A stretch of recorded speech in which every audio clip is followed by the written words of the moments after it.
Welcome to Democracy Now!, democracynow.org, The War and Peace Report. I'm Amy Goodman. In North Dakota, hundreds of heavily armed police with military hardware raided a resistance camp established by Native American water and land protectors in the path of the proposed $3.8 billion Dakota Access Pipeline. On Thursday afternoon, over 100 officers in riot gear with automatic rifles lined up across North Dakota's Highway 1806, flanked by armored personnel carriers, a sound cannon, Humvees driven by National Guardsmen, an armored police truck, and a bulldozer. Water protectors say police deployed tear gas, pepper spray, tasers, concussion grenades, and beanbag rounds against the Native Americans and shot rubber bullets at their horses. Move south on the roadway.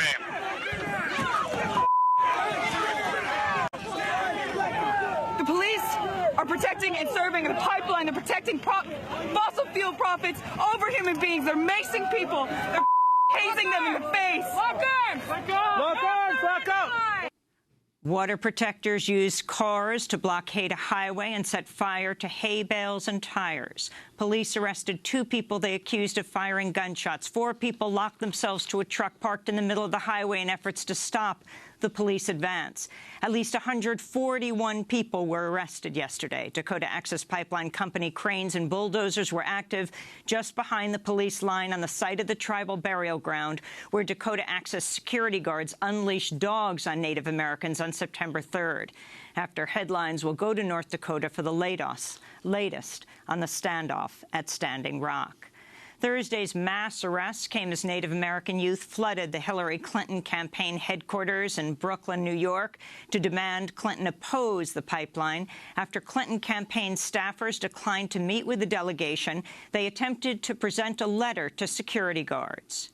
We humbly ask you to take this letter from us. Please take the letter. Take the letter. Take the letter. Take the letter. The protesters were later ordered by police to leave or face arrest. While Vermont Senator Bernie Sanders has come out against the pipeline, Hillary Clinton has so far refused to take a stance.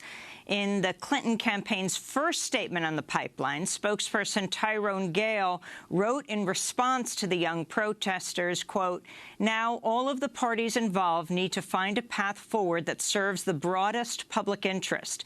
As that happens, it's important that on the ground in North Dakota, everyone respects demonstrators' rights to protest peacefully and workers' rights to do their job safely," end quote. Climate activist and 350.org founder Bill McKibben responded on Twitter, writing, "Hillary Clinton managed to make a statement about the Dakota pipeline that literally says nothing." Literally, McKibben said. In Oregon, a federal jury on Thursday acquitted anti-government militia leaders Ayman and Ryan Bundy and 5 of their followers of conspiracy and weapons charges related to their armed takeover of a federal wildlife refuge earlier this year. The stunning verdict shocked federal prosecutors, who called the 41-day occupation of the Malheur National Wildlife Refuge a lawless scheme to seize federal property by force. The occupation forced federal employees onto administrative leave, cost the federal government over $4 million, and alarmed local residents. It also angered the Paiute tribe, which has treaty rights to the land the militia occupied. The tribe says militia members mishandled tribal artifacts and bulldozed sacred sites. Militia leaders Ayman and Ryan Bundy still face federal charges related to an armed standoff in Nevada in 2014. UN Secretary-General Ban Ki-moon's demanding an investigation into a strike on a school in Idlib, Syria, that killed 26 civilians, mostly children. Ban's spokesperson said the attack could amount to a war crime. The Secretary-General calls for immediate and impartial investigation of this and other similar attacks against civilians in Syria. If such horrific acts persist despite global outrage, it is largely because their authors, whether in corridors of power or insurgent redoubts, do not fear justice. They must be proved wrong. Russia's defense ministry denied its warplanes were responsible for the attack. It released drone footage that it claimed showed the school was not struck from the air and accused the Syrian Observatory for Human Rights and the civil defense network White Helmets of spreading propaganda. In Washington, a White House spokesperson said either Syrian or Russian warplanes were to blame. Iraq faces what could become the largest humanitarian crisis in its history, with hundreds of thousands set to be displaced during a U.S.-backed offensive aimed at retaking the city of Mosul from ISIS. The latest data from the UN show more than 10,000 civilians have fled their homes since the launch of the offensive, with another 200,000 expected to flee in the next few weeks. The UN says it plans to build 6 camps capable of accommodating an estimated 80,000 civilians and can't rule out as many as 1 million displaced civilians as the fight continues. In Calais, France, aid workers say dozens of children were left without shelter for a second consecutive night after authorities lured them from the ruins of the refugee camp known as the Jungle with false promises of help. French authorities told the unaccompanied minors to line up for buses that would carry them to new refugee centers where they could apply for asylum or reunification with families in Britain. But the teenagers were literally left out in the cold when the buses failed to materialize and riot police prevented them from re-entering the camp. This is Dorothy Sang of the charity Save the Children. What is really concerning is it's getting dark, it's really cold, and these children have had enough. Like, they've been waiting months to be put in protective shelter, and now once again we've sat them there. We were asked to encourage them to get on these buses that never materialised. On the campaign trail back in the United States, Donald Trump repeated a campaign pledge to end all immigration by Syrian refugees and others from what he called terror-prone nations. Trump was speaking Thursday in Springfield, Ohio. We're not going to take the risk when it comes to the safety of the American people, no longer. So let me state this as clearly as I can. If I'm elected president, I am going to keep radical Islamic terrorists the hell out of our country. Meanwhile, another woman has come forward to accuse Donald Trump of sexual assault. Nini Laaksonen, a former Miss Finland in the Miss Universe beauty pageant that Trump once owned, says Trump grabbed her buttocks during a photo shoot in 2006. Laaksonen is the 12th woman to accuse Trump of unwanted sexual contact since the release of the 2005 Access Hollywood tape in which Trump boasts of sexually assaulting women. Russian President Vladimir Putin has weighed in on claims he's meddling in the U.S. election. Putin made the remarks Thursday in southern Russia. Does anyone seriously think that Russia can in some way influence the choice of the American people? Is America some kind of banana republic? America is a great country. Correct me if I am wrong. Hillary Clinton has accused rival Donald Trump of being a puppet of Putin. She also says Russia's behind the theft of campaign emails made public through WikiLeaks.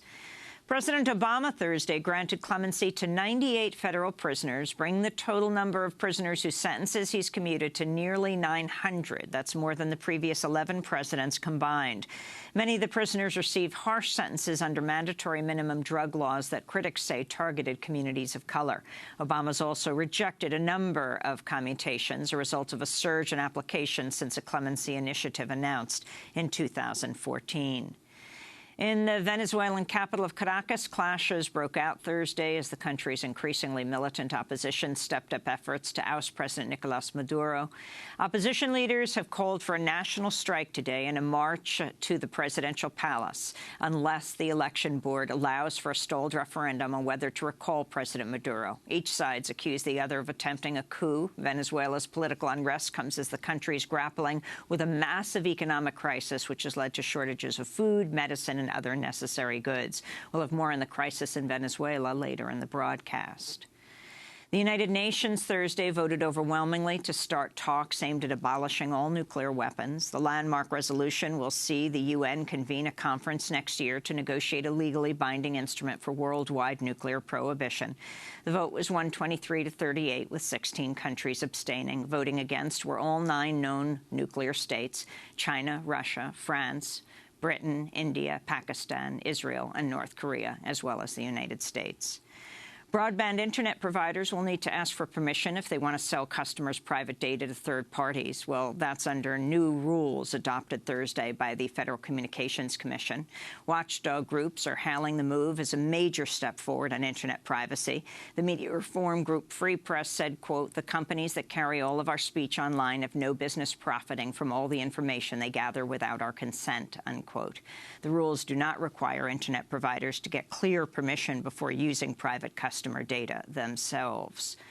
The world's whaling watchdog agency moved Thursday to restrict Japan's annual whale hunt, rejecting claims by Japanese whalers that they kill marine mammals for scientific research. Advocate Nicholas Entrup of the group Ocean Care applauded the move by the International Whaling Commission, but said the organization lacked the teeth needed to enforce its decision. Our concern, of course, remains because so far, even with the ruling of the International Court of Justice, Japan has not stuck to that ruling and has ignored it. It continued scientific whaling under a new name, but very little has changed. And a United Nations agency has concluded a deal to create the world's largest marine reserve. Today's agreement sets aside an area in Antarctica's Ross Sea that's nearly as big as the state of Alaska. This is U.S. State Department official Evan Bloom. We've had a real achievement today. We've created the world's largest marine protected area, and that's a major step forward for marine conservation globally. So it's a wonderful moment. The marine sanctuary is home to whales, seals, penguins, and other animals. The agreement on the Ross Sea Sanctuary came as the World Wildlife Fund released a shocking new study that finds more than 2/3 of the world's wildlife could be gone by 2020.